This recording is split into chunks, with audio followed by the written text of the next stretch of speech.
Wikipediyada ensiklopedik əhəmiyyətlilik müəyyən bir mövzunun öz müstəqil Wikipediya məqaləsinin mövcud olmasına, uyğun olub-olmamasına qərar verməyə deyilir.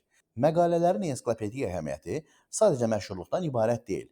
Ensiklopedik məna o deməkdir ki, mövzu müstəqil və etibarlı mənbələrdə diqqətə layiq şəkildə işıqlandırılıb, məzmuna davamlı, ictimai və ya elmi maraq var. Etibarlı mənbə dedikdə qəzet məqalələri, akademik nəşrlər, kitablar və müstəqil araşdırmalar nəzərdə tutulur.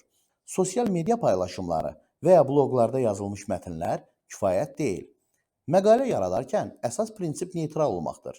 Neytral tonla faktları təqdim etməli, iddiaları mənbə ilə yerləşdirməli və şəxsi qiymətləndirmələrdən uzaq durulmalıdır. Orijinal təhqiqat və ya şəxsi mülahizələrə icazə verilmir.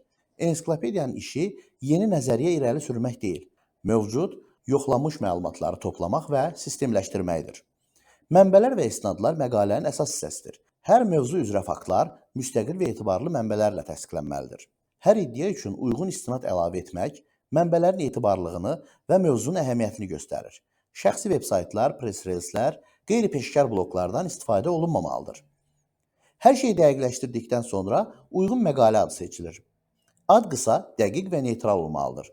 Bir şəxsin adı yazılırsa, tam rəsmi ad, hadisə və ya anlayışdırsa, ən çox işlənən forma üstünlüyü təşkil edir. Yazmağa başlamazdan əvvəl mövzu ilə bağlı mövcud məqalələrin olub-olmadığını axtarışla yoxlamaq yaxşıdır. Bəzən yeni səhifə açmaq əvəzinə mövcud məqaləni genişləndirmək daha məqsədə uyğundur.